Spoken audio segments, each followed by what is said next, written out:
Gangnam Style. Good evening, ladies and gents, and welcome to the Gangnam Style News.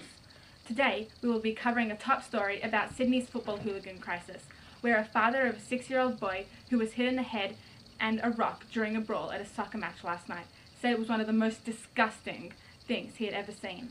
Brandon, a witness from the night, said he had viewed a photo of 7 of the suspected brawlers and said that they were not members or fans of either club. These are thugs in a sporting environment. They're there to cause grief, and they achieve that. Our job is to destroy them from the game, and we will. How can you identify who is and who isn't a fan?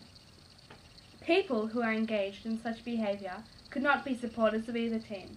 I'm telling you, they're not fans of the game when they walk into our environment and behave like that.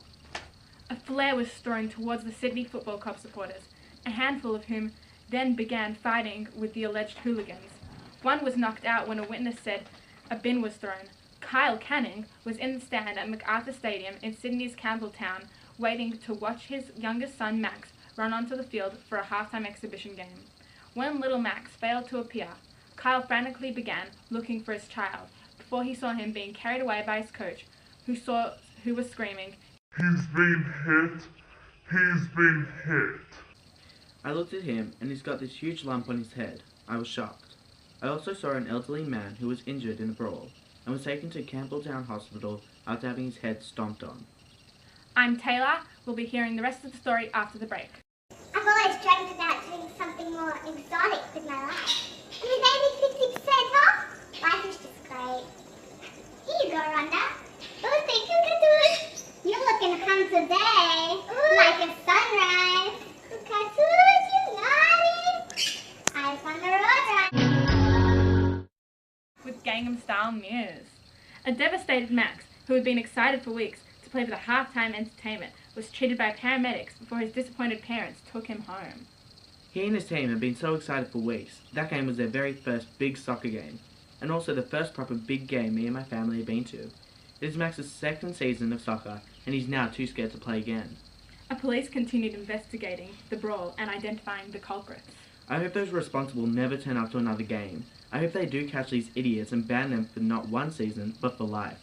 I've been to many NRL football games, and I've never seen anything like this at any of those games. Max today is at home recovering after his ordeal.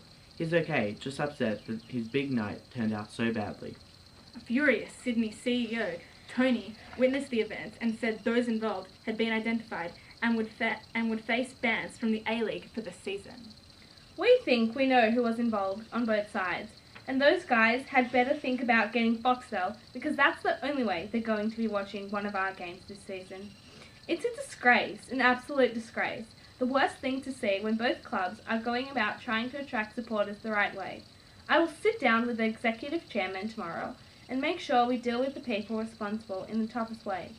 Last night was not about, or indeed the A-League. They were things simple as that. They need eliminating from the games because our venues have to be safe for the families and the kids. Tony said a range of penalties was available, including a 5-year ban from the A-League, bans for those throwing flares to the possibility of a lifetime suspension. A police investigation is underway with the possibility of criminal charges to follow, and both clubs will use the results of that to help identify the troublemakers. I'm sick and tired of thugs using our code to have some fun. It's time to get them out of our game. We'll get both sides of fan groups involved. There's a lot of anger among them at what happened last night, and they don't want to see a repeat. Tony said he had spoken to Kyle, the father of the boy hit by a rock during the disturbance, and offered to have his team accompany Sydney Football Club players onto the field at an A-League game in the coming season. This is Taylor, and we are going to fix this. We're out. Yes, we are. These are so hard. They get so narrow at the bottom.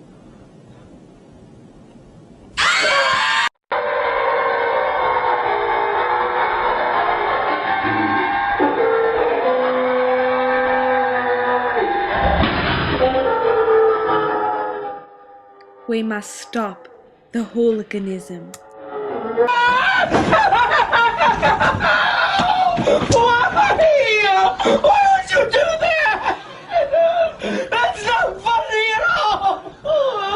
Why would you do this to me? Why did you do this?